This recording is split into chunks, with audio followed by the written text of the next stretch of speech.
복음은요, 여러분, 예수님이 그리스도라는 것을 전하는 것이 복음을 전하는 겁니다. 우리 복음 전한다 할 때 전도해야 되는데 뭐를 전해야 되지? 잘 모를 수 있죠. 근데 예수님이 그리스도심을 전하면 그게 복음을 전한 것이 됩니다. 교회 역사는요, 교회사라고 할 때 교회사는 교회 역사의 줄임말인데, 교회 역사는 예수님이 그리스도시라는 사실을 선포하고 증명하는 그러한 역사입니다. 특별히 초대교회 역사는 더더욱 그렇습니다. 사도행전에는 예수님이 그리스도라는 사실을 선포하고 증명하는, 감사합니다, 제자들의 전도 역사가 기록이 되어 있는데요, 제가 좀 이따가 구절을 필요한 부분에 말씀드릴 것입니다. 좀 전에 말씀드린 대로 예수님은 그리스도라고 우리 할 때, 예수님이라는 이 예수님의 이름의 의미와 그리스도라는 이름의 의미, 이 의미를 한번 알고 들어가야지 예수님이 그리스도라는 것이 무슨 의미인지 와닿으실 겁니다. 그런데 이 예수 그리스도는, 예수님이 그리스도라는 것은 두 가지 의미가 있다, 이렇게 생각하면 되는데, 먼저 예수님이 메시아라는 말입니다. 메시아. 사도행전 5장 42절에 보면 그들이 날마다 성전에 있든지 집에 있든지 예수는 그리스도라고 가르치기와 전도하기를 그치지 아니하니라. 이건 어디서, 제자들이 어디서 한 전도인가 하면요, 예루살렘에서 한 전도입니다. 예수는 그리스도라고 가르치기와 전도하기를 그치지 아니하니라, 이렇게 얘기하죠. 자, 예수는요, 2000여 년 전에 이 땅에 태어나신, 우리처럼 똑같이 사람으로 태어나신 그 분을 가리키는 이름입니다.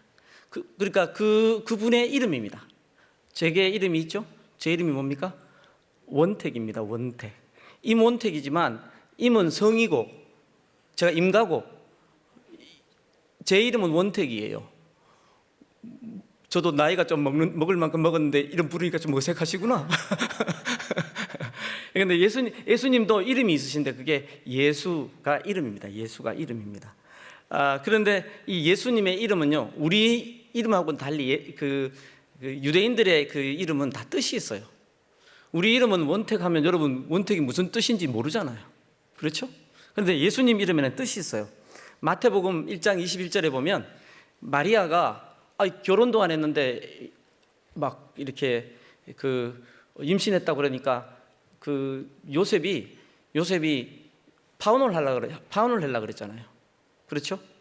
파혼을 하려고 그러다가 꿈에 주님의 천사가 말씀하십니다. 마리아 데려오는 거를 그렇게 꺼려하지 마라. 성령께서 성령으로 잉태된 것이다. 그렇게 얘기하면서 하시는 말씀이 마태복음 1장 21절에 아들을 낳으리니 이름을 예수라 하라. 그 다음에 예수님 이름 뜻을 밝혀주십니다. 이는 그가 자기 백성을 그들의 죄에서 구원할 자이심이라 하니라. 하나님께서 구원하신다, 이게 예수라는 이름의 뜻입니다. 그러니까 히브리어 이름을 갖다 그냥 헬라어 그리스어식으로 적은 거죠. 그러니까 예수라는 이름의 뜻은 구원자라는 뜻입니다. 구약시대에 여호수아라는 이름이 예수라는 이름하고 의미는 같습니다. 사람은 전혀 다르죠. 예수님하고 어떻게 여호수아가 같겠어요? 근데 이름이 뜻이 구약에 나오는 그 여호수아라는 분과 예수님의 이름 뜻은 같다는 겁니다. 하나님께서 구원하신다. 그런데 예수님이라는 이름은 이제 알겠는데, 주어진 이름, 여러분이 이름을 가지고 계신 것처럼, 그러면 그리스도는 뭔가? 그리스도는 원래는 메시아라는 말을 써요. 메시아가 뭐냐 하면 히브리어는 유대인들이 쓰고 있는 언어죠. 그 히브리어로 메시아는요, 기름 부음 받은 자, 이런 뜻입니다. 기름 부음 받은 자. 많은 이렇게 정보가 갈 텐데 여러분들이 외우려고 하실 필요 없어요. 원래 지금은 설교가 아니고 공부잖아요. 공부할 때 잘하는 방법은요, 선생님이 얘기하면 그냥 듣고 있으면 돼요. 졸리면 조시면 되고요.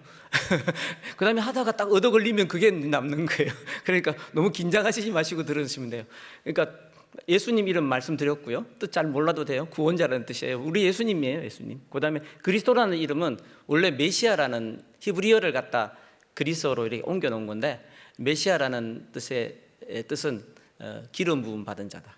여러분 구약 시대 이스라엘 백성들 가운데는요, 그 여러 가지 직업이 있을 것 아닙니까? 농부도 있고 직책이 있는데 그런 직업 중에 세 가지 직업만 기름을 부어서 그 직업을 이렇게 갖게 했어요. 그게 선지자들을 그렇게 세웠고요, 제사장들을 그렇게 세웠고요, 왕을 그렇게 세웠어요. 그러니까 선지자, 제사장, 왕 이런 분들이 다 기름 부음 받은 자가 될 수가 있죠. 근데 메시아라는 말을 할 때 기름 부은 자는 그런 뜻이 아니에요. 이 세 가지를 한꺼번에 다 충족시키는 이름, 그러니까 충족시키는 분, 이런 뜻입니다. 그러니까 선지자들도 많고 제사장들도 많고 왕들도 많았잖아요. 그런데 선지자이시면서 제사장이면서 왕이신 분은 딱 세상에 딱 한 분밖에 안 계세요. 누구? 바로 예수님. 그 예수님에게 메시아라는 이름을 붙이는데, 이 메시아라는 이름은요, 유대인들은 이 예수님이 메시아라는 것을 인정을 하지 않으려고 했어요. 왜? 유대인들에게 메시아는요, 바로 기름 부음 받은 자 이런 의미도 있지만 그들이 메시아라고 할 때는 무슨 뜻인가 하면요, 자기들 민족을 구원해서 아주 잘 살게 해주는 그런 분. 그래서 메시아만 오면 우리 오늘날로 표현하면 완전히 이 쪽방 인생이 대박 인생이 되는 그런 그 대박을 가능하게 하실 분, 이런 식의 어떤 기대, 그런 것들이 이 유대인들에게는 메시아에 대한 생각이 있었습니다. 그런데 바로 이 메시아가, 물 좀 마시겠습니다.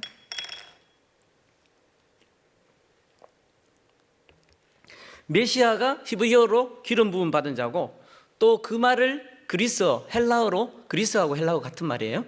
그리스어로 옮겨놓은 말이 바로 기름 부음 받은 자. 그러니까 메시아가 그리스도예요.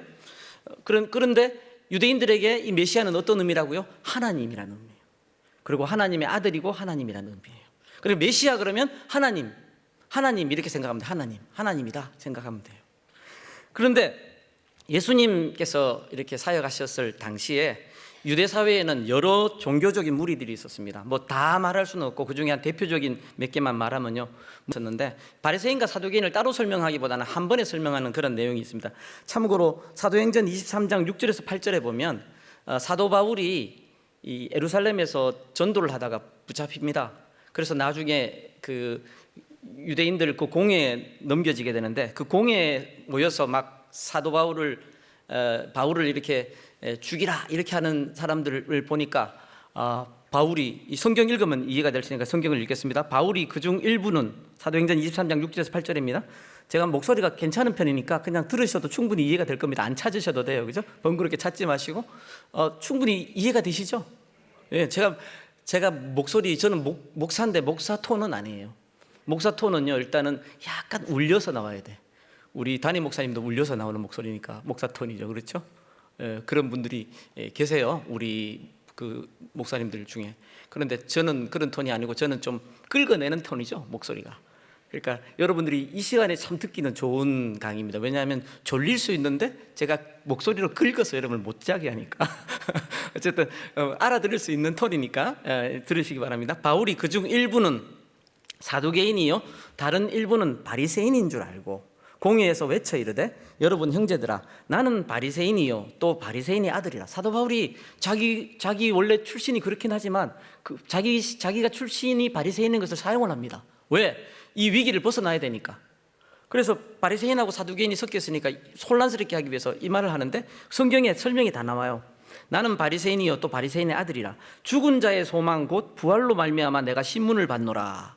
그 말을 한즉 바리새인과 사두개인 사이에 다툼이 생겨 무리가 나누어지니, 이는 사두개인은 부활도 없고 천사도 없고 영도 없다 하고. 자, 나오죠? 사두개인은 어떤 사람들인가 하면 하나님을, 여호와 하나님을 믿는다 하는데 어떻게 하냐면 부활도 없대. 부활을 안 믿어. 천사도 안 믿어. 영도 안 믿어. 영은 이제 아마 귀신이나 이런 거로 이해하는 것이 아마 더 적절할 겁니다. 영도 없다 이렇게 하고, 바리새인은 다 있다. 그러니까 바리새인과 사두개인이 많이 다른 건 아시겠죠?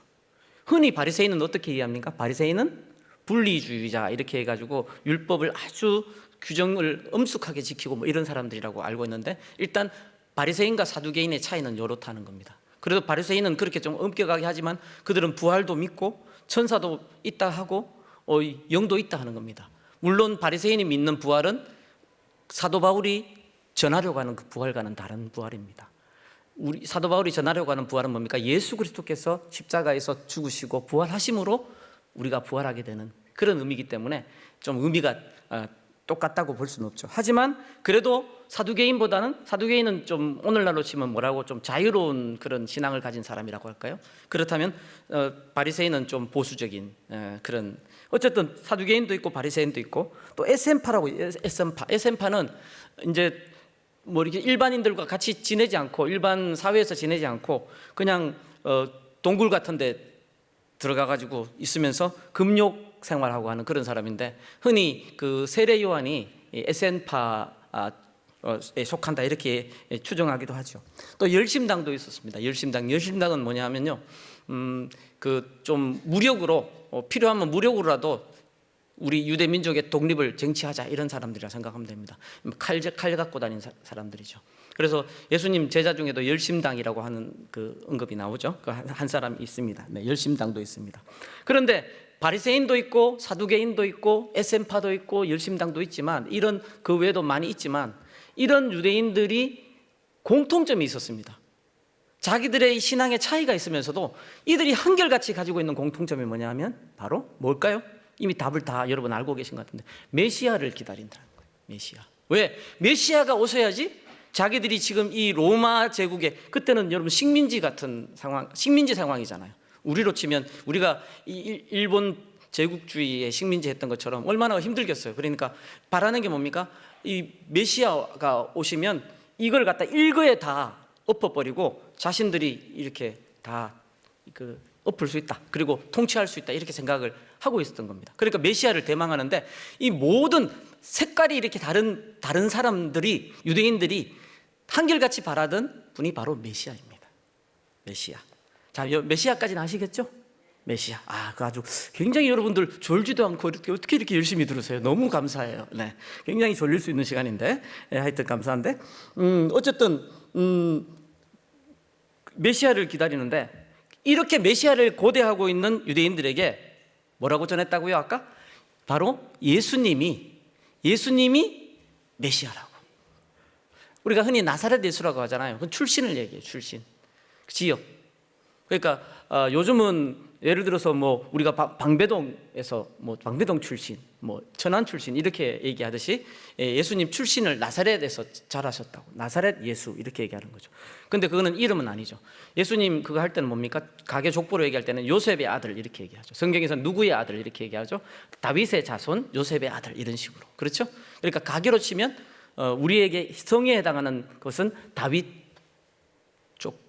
다윗의 자손이고, 바로 위에 아버지는 요셉이고, 이런 식으로 이제 위치를 하는데, 그런 예수, 무슨 말인지 아시겠죠? 이 땅에 사셨던, 살고 계신, 자신들과 살고 계시다가 얼마 전에 불과 몇십 년 전에 돌아가신, 그죠? 그분이 바로 누구다? 바로 그리스도다, 메시아다, 메시아다, 이렇게 선포하는 겁니다. 그렇기 때문에 첫 번째 갈래, 예수가 그리스도다의 첫 번째 의미는요, 바로 유대인들에게 당신들이 기다리고 있는 그 메시아가 바로 예수님이다. 예수님이 바로 당신들이 기다리고 있는 메시아다. 이게 바로 예수는 그리스도다라는 말의 첫 번째 의미입니다. 이해가 됩니까? 저는 뭐 질문을 받을 수도 있는데 질문 안 하실 것 같아서 그냥 넘어갈게요. 네. 그런데 예수님이요, 세례 요한에게 세례를 받으십니다. 마태복음 3장 13절에서 17절에 보면 세례를 받으시는데, 여러분 이거 좀 이상하지 않아요? 우리 세례 받는다 그러면 어떤 생각을 해요? 목사님한테 여러분 세례를 받았죠. 그러니까 세례를 주는 분이 일단 신앙이 훨씬 더 있는 분 같고, 세례 받는 분은 신앙이 좀 일단 어린 분 같다는 생각을 하죠. 근데 예수님이 세례 요한에게 세례를 받았대. 이거 뭐죠? 예수님이 하나님이고 하나님의 아들이신데 이게 뭐죠? 이상하지 않았어요? 여러분 이상하지 않구나. 왜 예수님이 굳이 세례 요한이 자기는 예수님 신의 그 끈도 이게 묻고 할 수 없는 사람인데, 근데 왜 저 같은 사람에게 세례 받으려고 합니까? 이렇게 막 하잖아요. 근데 예수님이 왜 세례 왜 받으십니까? 세례의 의미 때문에 그래요. 자, 세례에 대해서 한번 생각해 볼까요? 우리가 세례에 대해서 막연하게 생각하고 있는데, 천주교회하고 우리가 세례에 대해서 생각이 좀 다른 게 하나 있어요. 예수 그리스도를 믿는 고백을 같이 하는데, 천주교회에서는 세례에 대한 생각이 우리보다는 좀 달라요. 그게 뭐가 다른지 제가 설명해 드릴게요. 자, 물어볼게요. 여러분, 세례를 받지 않으면, 이거 잘못하면 큰일 나는데, 이게 뭐죠? 이게 요즘 뭐라 그러죠? 중간에 짤 해버리면 큰일 나는데, 중간에 잘라버리면 안 되는데, 자, 잘 생각하셔야 됩니다. 세례를 받지 않으면 구원을 못 받습니까? 너무 단호하신데. 예를 들어서 성경에 세례를 받지 않았는데 구원받은 분이 있으면 발레가 되잖아요. 수학에 발레 있죠, 발레, 그죠? 발레가 하면 이게 발레가 성립되면 일단 그건 정리 공리가 안 되잖아요, 그렇죠? 예. 성경에 세례 안 받았는데 구원 확실하게 받았다고 우리가 생각하는 분이 있습니까? 힌트 드릴까요? 예수님 돌아가시기 직전에? 예. 잘 안 들리는데? 한편 강도. 어느 편이라고 얘기 안 했습니다. 제가 알고 있기로 성경 읽으면서 한편 강도입니다. 예수님 양편에 이제 강도가 아마 달린 것 같은데, 한편 강도가, 다른 한편 강도는 예수님 끝까지 안 믿었어요. 근데 한편 강도가 이 예수님을 이제 믿는다는 고백을 하니까, 너가 나와 함께 오늘 낙원에 있다 그랬잖아요. 그러면 집사님, 그 강도는 세례받을 시간이 없었잖아요. 그죠? 그러니까 제가 지금 하신 한 말만, 아니 그냥 세례 받을 시간이 없었잖아요. 그러니까 세례를 받았다고 해서 구원받는 건 아닙니다. 만약에 이게 세례 받았기 때문에 구원받는다 그러면, 세례를 받았는데 믿음 없이 받은 사람들 있죠. 좀 민망한 얘기인데, 왜 군대에서 초코파이 주기 때문에 한꺼번에 가지고 막 세례 받은 경우 있잖아요. 근데 믿음도 없어. 근데 세례만 받았어. 세례 받았기 때문에 구원받는 건 아니라는 거예요. 달리 얘기하면, 근데 이런 얘기하면, 목사님, 오늘 우리 담임 목사님 여기 계시면 저 아주 잡아 죽이려고 그럴 수도 있는데, 그럼 세례 안 받게 하려고. 그거 아니고. 여러분, 세례는 받아야 돼요, 안 받아야 돼요? 예수 믿는 사람이라면. 왜 받아야 됩니까?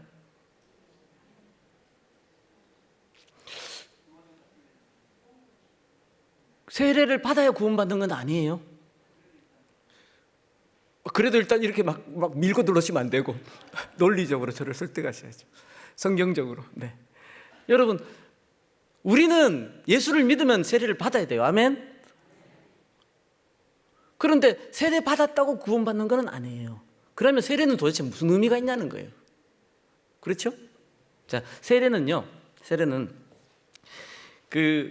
여러분 강의 안에도 제가 드렸지만, 예수 그리스도로 말미암아 하나님 백성이 된 사람, 내가 예수 그리스도를 믿어서 내가 하나님 백성이 됐잖아요. 그런 내 자신이 내가 하나님 백성의 공동체로 들어갑니다 하는 그런 선언과 선포와 같아요. 그래서 여러분, 혹시 제가 드라마 얘기 좀 해도 돼요?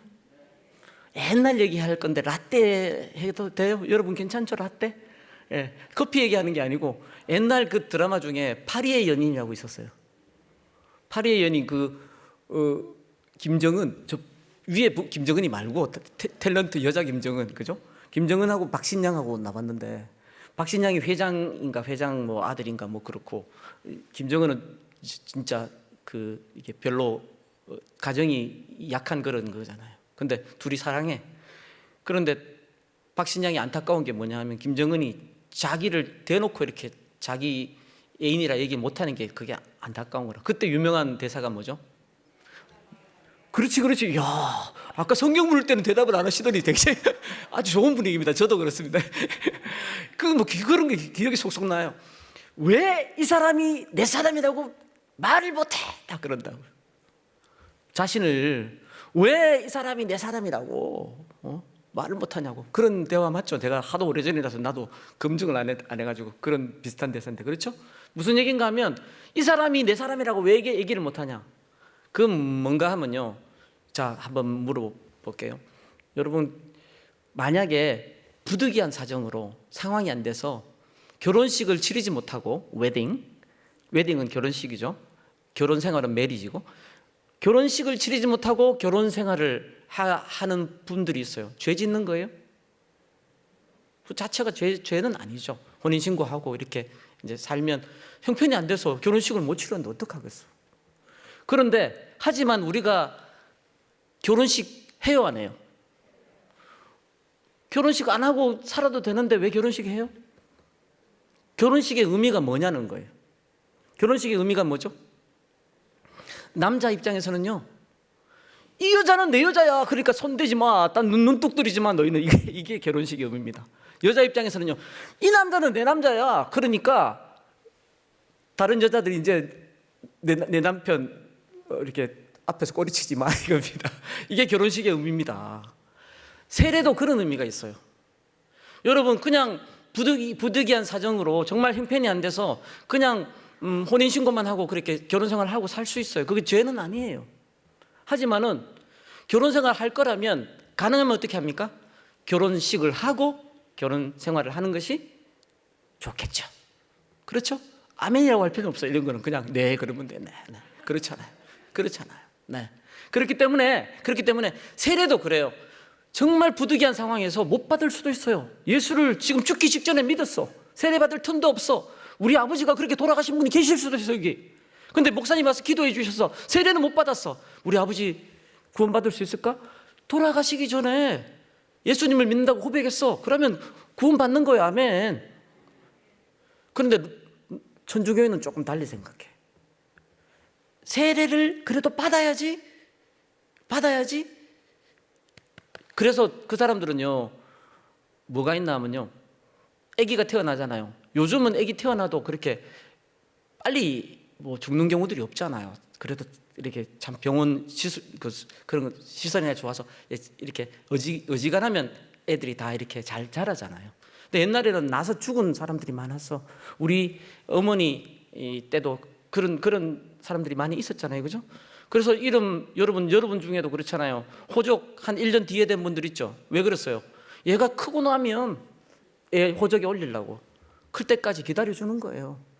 그런데 로마 가톨릭에는 그런 식의 생각이 서양에도 있어가지고, 왜냐하면 애기 낳다가 죽는 엄마도 있지만 애기 낳자마자 태어나자마자 죽는 아기들도 있어요. 어떡합니까?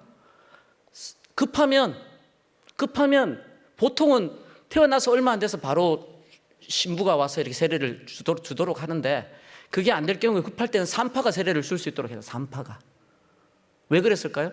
그 사람들은 산파가 주는 세례라도 해서 세례를 받게 해야지 나중에 죽고 나서 이렇게 그 구원받을 수 있다, 이런 생각을 가져서 그런 거예요. 그런데 우리는 그런 부분이 좀 다르죠. 자, 그런 면에서 예수님께서 세례를 받으셨다는 것은요, 일단은 상징적인 의미가 있습니다. 뭡니까? 새언약 시대에 예수 그리스도로 말미암아 하나님 백성의 새로운 공동체에 참여하는 사람이면 누구나 이 새 질서, 이 세례를 받아라. 이 세례에 해당하는 게 구약에는 뭐였죠? 할례가 있었어요. 할례를 하지 않는 대신에 세례를 다 받게 한 겁니다.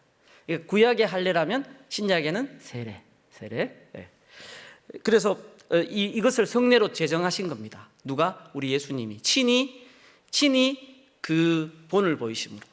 그래서 의미는 달라요. 요한의 세례는 사실 일반적으로 회개를 상징하고 있고요, 예수님의 세례는 그보다 더 새로운 공동체로서 들어가는 그 가입을 상징한다는 의미가 있기 때문에 의미는 다릅니다. 참고로 제가 실컷 강의하고 나면 엉뚱한 얘기 하시는 분들이 있어서 세례 받아야 됩니까? 안 받아야 됩니까? 받아야 됩니다. 제가 고등부 전도사를 한 3년 했는데, 고등부 전도사하면서 제가 제일 많이 한 게 뭐냐면, 이 어릴 때 그 유아 세례 받고 입교 안 한 친구들 입교시키고, 그다음에 자기가 스스로 믿어서 교회 다니는데 세례 안 받은 친구들 세례 받게 하는 걸 제가 참 많이 했어요. 왜 그 많이 하게 했냐면 이렇게 했어요. 어떤 사람들은요, 세례 받도록 그렇게 공고를 하고 얘기를 하면 이런 얘기예요. 전도사님, 그때 전도사 때니까, 전도사님 저는 좀 더 준비가 돼서 이렇게 받으려고 해요. 그래서 제가 좀 안타까워서 물어봐요. 그래, 뭐 예수 그리스도 예수 그리스도가 구원자시라는 거 믿냐고. 믿는데. 근데 왜 세례 안 받냐고. 자기가 좀 더 준비를 해야 될 것 같아. 그래, 내가 안타까운데 그때 항상 그런 얘기예요. 그 준비 다 해가지고 자기가 거룩한 삶으로 준비 다 해가지고 믿으려면 죽기 전에 못 받는다 너. 세례는요 우리가 준비가 돼서 받는 게 아니에요. 예수님 믿으면 받는 거예요. 왜? 내가 예수님 믿는다 그 표시하는 게 세례 받는 거예요. 그러니까 세례 아직 안 받으신 분들 계시면 받아야 되겠죠? 주변에 그렇게 말씀하세요. 세례는 예수 그리스도를 믿으면 받는 거지. 자기 삶이 거룩하고 준비해서 그렇게 하면 당신 평생 못 받을 수 있어. 나도 잘 못 살잖아. 이렇게 얘기하면 되잖아요. 와 닿습니까? 별로 대답을 안 하시니까 넘어갈게요. 자, 예수는 그리스도다. 예수는 메시아다. 유대인들에게 예수는 먼저 그리스도임을 보여주셨고요. 두 번째 의미가 있습니다. 요거 이제 하면 오늘 요 뒷부분이 끝나는 겁니다. 앞부분은 예수는 메시아다. 그걸 보여주셨고요. 두 번째는 뭐냐 하면 예수는 그리스도. 여기서 그리스도는 특별히 이 헬라어 그리스어로 그리스도라고 해야지 말이 됩니다. 메시아는요 유대인들에게 와닿는 말이지만 이 그리스도는요 그 당시에 이 그리스어를 쓰는 헬라어를 쓰는 지중해 연안에 그 많은 나라들이 헬라어나 라틴어를 썼거든요. 그런데 이제 특히 그 당시에는 헬라어가 더 이렇게 그 힘이 센 언어였죠. 우리로 치면 우리가 우리말도 하지만 영어도 좀 이렇게 하듯이 히브리어가 우리말이라면 헬라어는 영어 같은 거라 생각하면 돼요. 그 당시에 통용되던 언어. 그런데 그 영어로 특별히 영어 아니고 그리스어로 그리스도라고 하는 게 중요해요. 오순절에 성령께서 예루살렘 교회에 강림을 하셨죠. 오순절 성령 강림 사건 여러분 아실 겁니다. 그래서 제자들이 성령의 충만함을 받아가지고 여러 다른 언어들로 복음을 증거했습니다. 여러분 사도행전 2장 1절에서 13절에 보면요, 여기 그 말씀에 보면 여러 다른 언어들로, 근데 이것이요 여러 가지 텅으로, 여러 가지 방언으로 이렇게 되어 있습니다.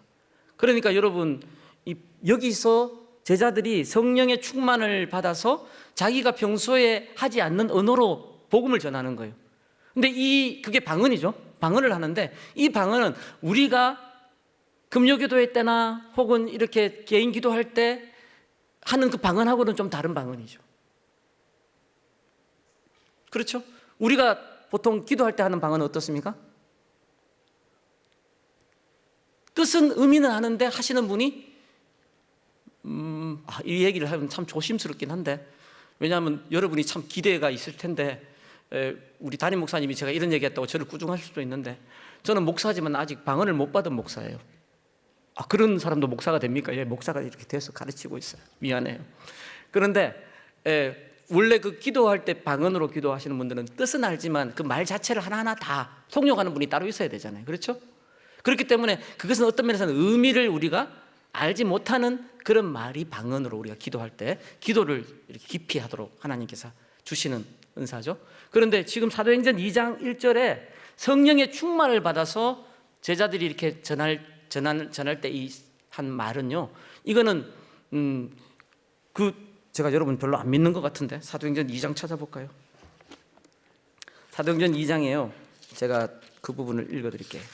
2장에 보면요, 그들이 4절에 2장 4절 그들이 다 성령의 충만함을 받고 성령이 말하게 하심을 따라 다른 언어들로 말하기를 시작하니라. 다른 언어들로. 그러니까 그때 유대인들이요 그 지중해 연안에 여러 나라들에서 흩어져 있는 사람들이, 그러니까 우리로 치면 미국에 가 있고 일본에 가 있는 1.5세 2세들이 여기 한국으로 와서 이제 무슨 대회하러 온 거예요. 6월절. 예. 그런데 그 사람들이 잘 모르는 자기들의 그 그 히브리어를 모르는 사람들이 자기들의 언어로 듣는 거예요. 그래서 보면 그때 경건한 유대인들이 천하 각국으로부터 와서 예루살렘에 머물러 있더니 이 소리가 나매 큰 무리가 모여 각각 자기의 방언으로 제자들이 말하는 것을 듣고 소동하여. 일본에서 온 1.5세는 일본말로 복음을 듣는 거예요. 미국에서 온 1.5세는 미국 영어로 복음을 듣는 거예요. 러시아에서 온 1.5세는 러시아로 듣고, 하나님께서 제자들에게 그렇게 그때 성령께서 역사하셔서 그 각 지역 사람에게 복음을 전할 수 있도록 특별한 그 방언을 주신 거예요. 그러니까 제자들이 성령의 충만을 받아 여러 다른 언어들로 복음을 증거했거든요. 이게 여러분 무슨 의미라고 생각하십니까? 평소에 우리가 기도할 때 이 받은 은사로 받은 방언은 뭡니까? 기도를 깊이 하고 정말 내가 몇 시간 기도했을지 모를 정도로 깊이 하도록 주시는 그런 기도를 위한 방언 아닙니까? 그런데 이 사도행전 2장 지금 방금 읽은 이 부분에서의 방언은 왜 주신 방언일까요? 복음을 전하기 위해서 주셨겠죠? 그런데 의미가 있어요. 의미가 그게 재밌어요. 이것은요, 그리스도의 복음이 지금까지는 유대인에게만 하나님의 복음이 전해졌다면 이제는 세상의 모든 민족에게 전파되어야 한다. 하나님의 구원은 온 세상 사람에게 차별 없이 미치는 것이다. 이것을 선포하는 것이나 마찬가지예요. 그 사건을 통해서. 그러니까 하나님께서 뭡니까? 오순절에 예루살렘에 모여들었던 그 디아스포라 유대인들, 그들의 귀에 뭡니까? 자기들의 언어로 복음을 듣게 하심으로. 그렇죠? 그래서 복음이 이제는 모든 지역, 모든 나라, 모든 민족에게 전해져야 하는구나를 깨닫게 하신 거죠. 사실 오순절 성령 강림 사건 후에 교회는 급속히 성장을 합니다. 처음에 제자들은요, 날마다 성전에서 모임을 가졌습니다. 열심히 얼마나 있었으면. 그 중에서도 특별히 한 주간의 첫날을 예수님이 부활하신 주의 날이라 해가지고 이거 뭐라 그러죠? 주일. 원래 여러분 일월 화수목금토 이거는 일, 태양, 월, 달 이렇게 해가지고 다 저 그리스나 저쪽 편에서 그죠? 쓰는 로마나 이런 데서 쓰는 달력을 쓰고 있는 건 아닙니까? 그러니까 일곱째 날이 토요일이에요. 토요일이 원래 안식일이고 유대인들은 지금도 그렇게 지키잖아요. 그런데 예수를 믿는 제자들은 토요일이 아니라 우리는 첫날, 토요일이 아니라 일곱째 날이 아니라 뭡니까? 일곱째 날이 아니라 첫날 예배 드리는 거로 그렇게 점점 바뀌었어요. 그래서 주일 우리가 예배 드리는 거예요. 왜 주일이라고 하죠? 주님의 날을 우리말로 옮겨놓은 건데 왜 주님의 날인가 하면 주님께서 죽으시고 부활하신 게 이게 안식일 다음 날이라 주일이에요. 그래서 주님의 부활을 갖다 우리가 기념하면서 주일 예배를 드리는 거예요. 여러분 안식일 원래 구약의 안식일은 뭐를 기념하는 거죠? 하나님께서 세상을 지으신 거, 이 세상을 지으신 거. 그래서 엿새 동안 지으시고 일회째 쉬신 그것을 기념해서 우리도 안식하는 건데 예수 그리스도께서 우리 죄를 사하시고 용서하시고 하시기 위해서 십자가에 달려 돌아가시고 죽으시고 부활하신 그래서 새로운 창조를 기념하는 것이 안식일 예배라면 새로운 창조를 기념하고 예배드리는 것이 바로 주일의 예배입니다. 그래서 여러분 안식교인들은요 지금도 토요일 예배 드려야 된다 그래요. 그거 잘못된 거예요. 예수 그리스도를 안 믿는 거죠. 무슨 말인지 알겠습니까? 예수 그리스도를 믿는 우리는 언제 예배드리는 게 맞다? 주일에 예배드리는 게 맞다. 왜? 주님께서 부활하신 날을 기념해서 우리 초대교회 우리 신앙의 선배들이 이렇게 그렇게 그걸 이제 본을 보였습니다. 처음에는 안식이라도 모임을 가졌지만 점점 안식일 모임 없어지고 주일에 예배하는 모임을 가지게 됩니다. 그래서 스스로 뭐를 보인 거죠? 유대교는 안식일을 지키잖아요. 유대교와 우리 그리스도교는 다르다는 것을 점점 보여준 거죠. 오순절 성령 강림 후에 사도들은 여러 다른 나라 말로 복음을 전하면서도 이 예루살렘 교회가 꽤 성장하기까지는요 이방인들도 복음을 믿어서 구원에 참여할 수 있게 된 사실을 미처 깨닫지 못했습니다. 베드로도 그랬습니다. 그래서 베드로에게 하나님이 하나의 사건을 주십니다. 여러분 구약 시대 질서 중에 신약 시대로 이어지는 것과 그렇지 않은 것이 있거든요. 한 예가 부정한 음식을 먹는 문제인데요. 여러분 이제 규정들을 보면 구약의 이제 모세오경의 그 규정들에 보면 뭐가 있습니까? 굽이 갈라지지 않은 거는 먹지 말고 막 많잖아요, 그죠? 그런 것들은 다 구약 시대 이스라엘 백성을 위한 어떤 그런 규례라고 생각할 수 있습니다. 그것은 왜 필요했나 하면 이스라엘 백성을 이방 백성과 구별하기 위해서. 이유는 다 있을 건데 어쨌든 다 이렇게 하나하나 조목조목 따지지 말고 크게 얘기하면 이스라엘 백성과 이방 백성을 구별하기 위한 정결법에 속한 것이라 볼 수가 있는데요. 근데 그거를 베드로도 지키고 있는 정결법을 하나님이 깨트려 버리십니다.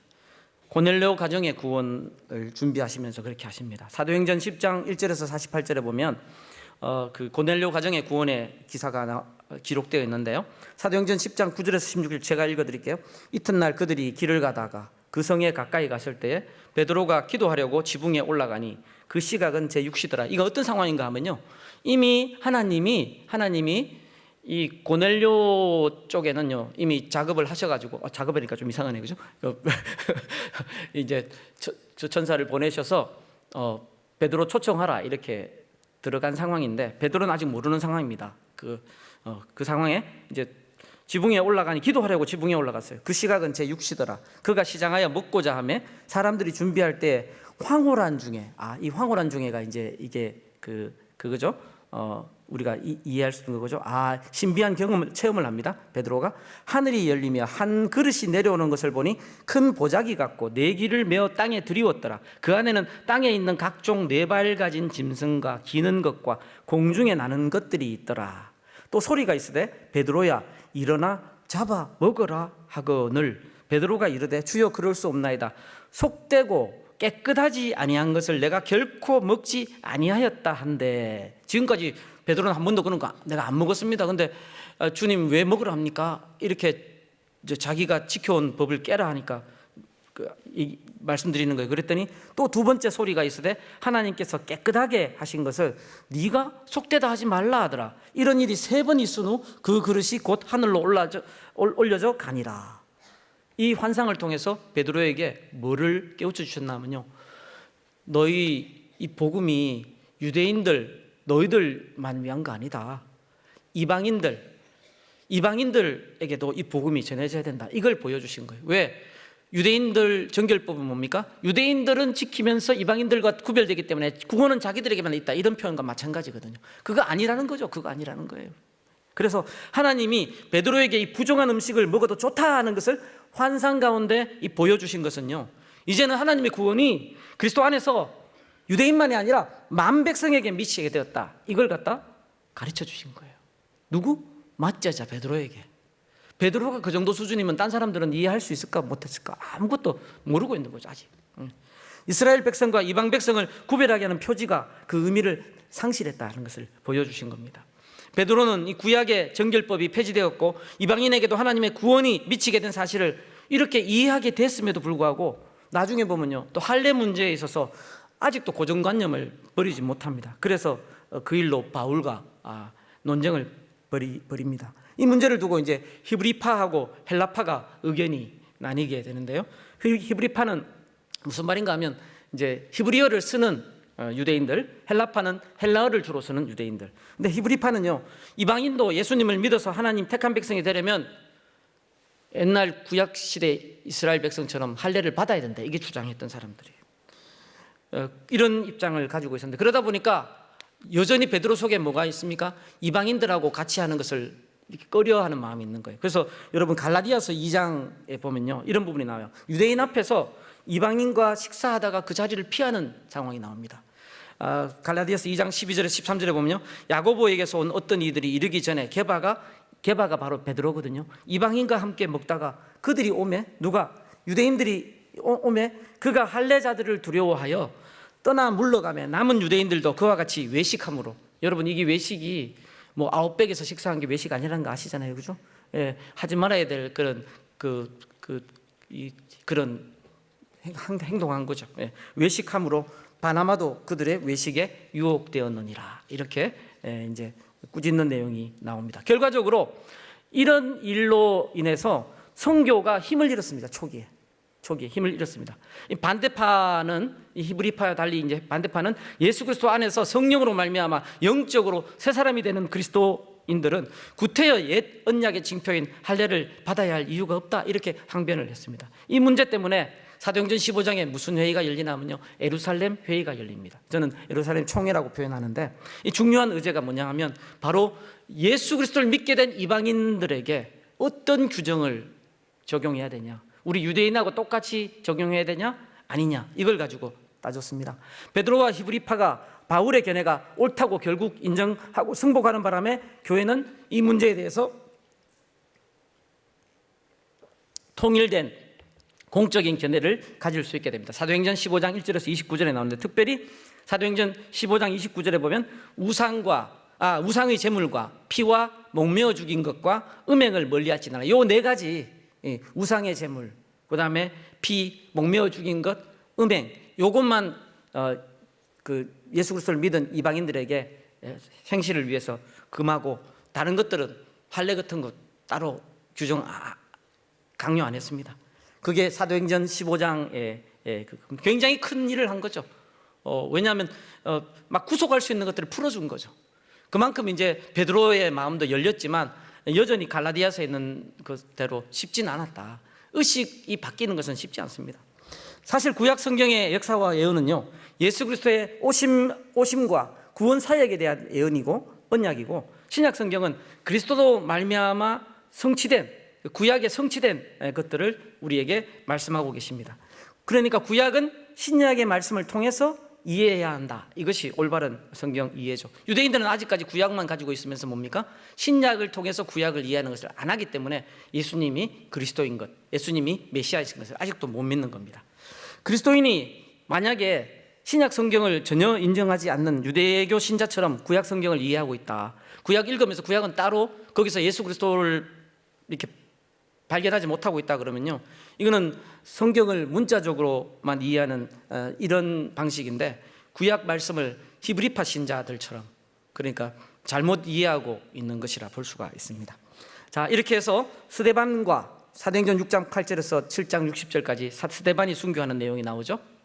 복음을 전하고, 그다음에 야고보는 요한의 형제 야고보 사도행전 12장에 이렇게 순교하죠. 스데반과 야고보 같은 이런 분들이 순교를 하면서 이 그리스도인들에 대한 유대인들의 핍박이 점점 더 거세지면서 그리스도인들은 이 핍박을 피해서 예루살렘을 떠나게 됩니다. 그런데 참 흥미로워요. 뭐가? 그리스도인들이 예루살렘을 많이 벗어나게 되니까 기독교의 확산이 더 가속화됩니다. 그래서 유대인들이 우리 그리스도인들을 박해하기 위해서 핍박하기 위해서 박해했는데, 그게 오히려 뭡니까? 그리스도 우리 교회가 확산되는 그런 계기가 됩니다. 그러니까 여러분 이렇게 오해하면 안 돼요. 그러니까 목사님, 우리는 그럼 핍박 받도록 기도해야 되냐? 아니에요. 그런 거 아니에요. 그렇게 하면 큰일 나요. 저는 이제 하여튼 그래, 넘어가요. 이제 5분밖에 안 남았으니까 마무리 쳐야 되죠. 네. 그래서 유대인의 세력이 약한 안디옥 같은 데서는요, 예루살렘에서 온 성도들이 가세해가지고 교회가 왕성하게 됐고요, 안디옥은 초기 기독교의 전초 기지가 됐습니다. 참고로 사도행전 11장 26절에 보면 제자들이 안디옥에서 비로소 그리스도인이라 일컬음을 받게 되었다. 그리스도인, 크리스찬이라는 그 말이 처음 안디옥에서, 안디옥은 뭡니까? 이방 아닙니까? 안디옥은 저쪽 편에 동쪽이에요. 여기 예루살렘보다 그렇죠. 그런데 거기에서 이렇게 처음 그리스도인이라는 일컬음을 받게 됩니다. 신자, 그리스도인 신자. 바울은 안디옥 교회에 파송을 받은 선교사입니다. 그래서 지중해 연안을 3번에 걸쳐서 순방하고 전도하고 마침내 로마에 이릅니다. 그러니까 여러분, 아까 제가 사도행전 어디에 있는 말씀을 읽어드렸냐면 5장에 읽은 말씀 읽어드렸거든요. 성전에 있든지 집에 있든지 예수는 그리스도라고 가르치기와 전도하기를 그치지 아니하리라. 이건 예루살렘에 있습니다. 그런데 이 5장에서하고 지금부터 읽어드리는 17장, 18장에 있는 내용과는요, 의미가 다릅니다. 예수는 그리스도라고 얘기하는 것은 똑같이 전하는데 의미는 다릅니다. 사도행전 17장 3절, 뜻을 풀어 그리스도가 해를 받고 죽은 자 가운데서 살아나야 할 것을 증언하고 이르되 내가 너희에게 전하는 이 예수가 곧 그리스도라 하니, 여긴 어디에서? 데살로니가에서, 이방인들에게. 그 다음에 사도행전 18장 5절에 실라와 디모데가 마게도냐로부터 내려오매 바울이 하나님의 말씀에 붙잡혀 유대인들에게 예수는 그리스도라 밝히 적어나니, 이건 어디서? 고린도에서. 그 다음에 사도행전 18장 28절, 이는 성경으로서 예수는 그리스도라고 증언하여 공중 앞에서 힘있게 유대인의 말을 이김이려나. 이건 뭡니까? 아가야에서. 그러니까 여러분, 데살로니가, 고린도, 아가야에서 예수는 그리스도라 전하는 것은 무슨 의미가 있습니까? 예루살렘에서 유대인들에게 예수는 메시아라 얘기하는 것보다 훨씬 더 넓은 의미죠. 어떻게? 예수가 그냥 유대인들만의 구원자가 아니라 뭡니까? 우리 온 인류를 위한 구원자이십니다. 그렇게 선포하는 겁니다. 그래서 예수가 그리스도라고 전하는 것이 복음 전도의 핵심입니다. 아멘. 유대인들이 유대 땅에서 축출됨으로써 이방인 출신 그리스도인들은 유대적 전통에서 벗어나서 더 많은 자유를 누리게 됐고요, 기독교는 세계 종교로서 발전하게 됩니다. 마무리합니다. 교회 역사는요, 특별히 초대교회 역사는요, 예수님이 그리스도이심을 선포하고 증명해온 역사입니다. 아멘. 그래서 로마서 1장 16절에 새로운 의미로 이 말씀이, 저는 이 강의를 준비하면서 제게도 다가왔는데요, 내가 복음을 부끄러워하지 아니하노니 이 복음은 모든 믿는 자에게 구원을 주시는 하나님의 능력이 됩니다. 뭐라고요? 먼저는 유대인에게요, 예수는 메시아다. 그리고 헬라인에게로다, 예수는 그리스도이시다. 아멘. 오늘 강의 여기서 끝났습니다. 제가 기도할 겁니다. 기도하겠습니다. 하나님 우리 아버지 감사합니다. 예수님이 그리스도이셔서 저희가 구원받을 수 있음을 감사합니다. 주님, 하늘 보좌를 비워두시고 이 땅에 오셔서 우리의 그리스도가 되어주신 주님 감사합니다. 주님께 감사드리며 예수 그리스도의 이름으로 기도드립니다. 아멘. 네, 수고하신 우리 목사님께 박수 한번 더 부탁드리겠습니다. 중요한 광고 3가지만 드리도록 하겠습니다.